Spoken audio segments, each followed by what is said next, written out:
Hey guys, welcome back to the next video. In this video, we are going to create our third pod. And this pod is going to be pretty much a very simple pod as it's supposed to be. So what we're going to do after creating this pod is that we are going to test our application. All these applications which we have deployed. This is a very basic pod. It has CentOS image. So this basically is the pod which we are creating just to browse these content from the from your pod container. So to create this pod, create a vi basic 3.yaml. So in this pod, we are creating my container, which is my pod 2. And this one is going to have a CentOS engine, CentOS Linux running on it.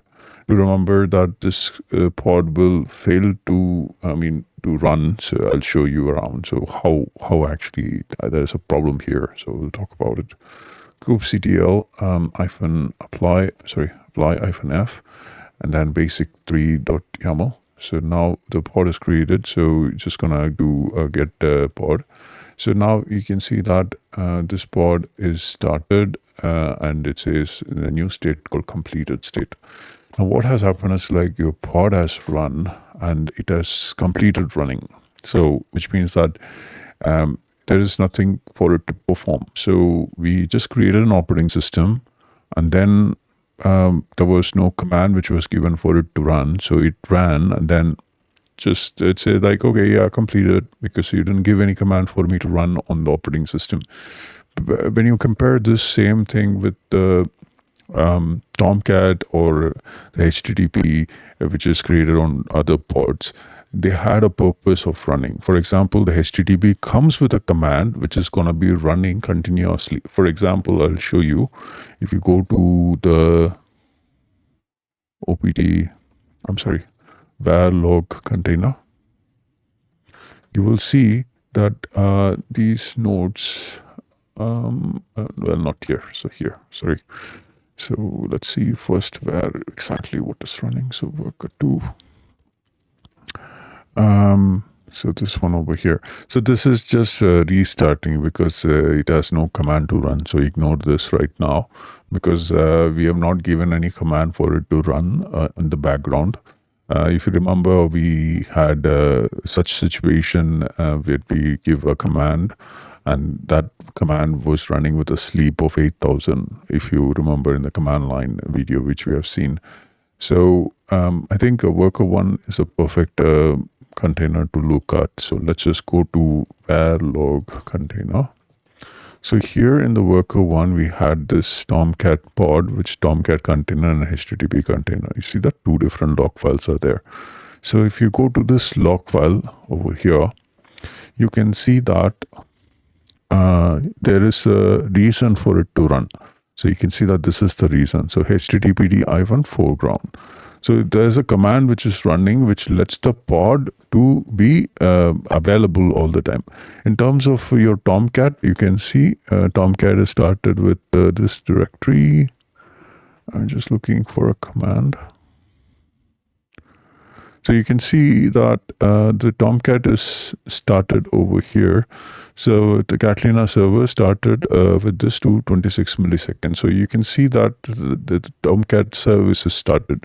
There is some kind of a service which runs on the background.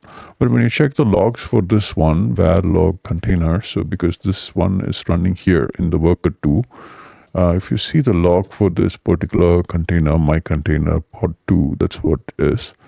If you see that there is nothing to execute here. It's empty. You can see the logs.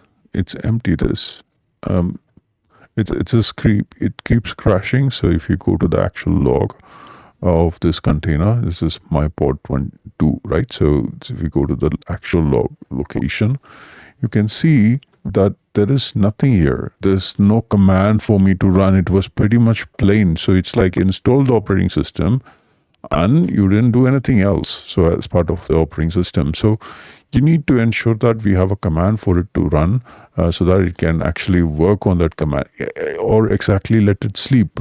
So at least sleep is something like a command which will keep it available, right? So we should do something like that. So to make that work, all I have to do is first remove this pod. So for removing pod, you can use kubectl. Do not use the for loop. It's going to remove all pods. So kubectl delete pods and then my -pod -2. So this is going to delete the pod. So this pod is gone. So open basic. Sorry, I'm not in the right folder. Pods. Yeah. So this is the right folder. So basic 3.yaml. In that, all you have to do is like enter another line over here and then copy paste this.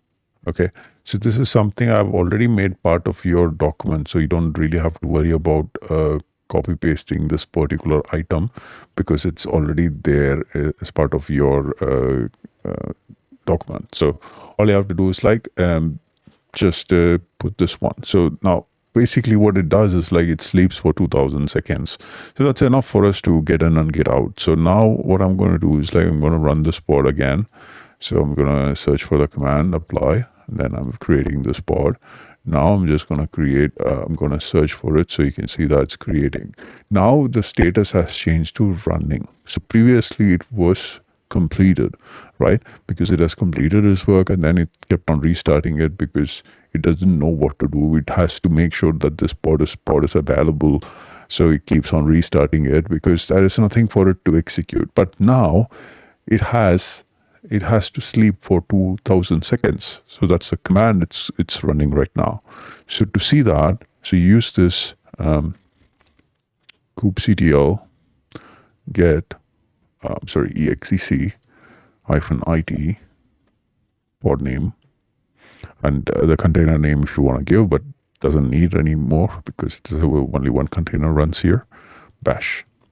So now when you do PSF and you have drop of sleep, you can see that there is a process running which is actually sleeping for 2000 seconds. So this basically is the init process, the first process, where it's sleeping basically. So we can use this opportunity and we can do our testing.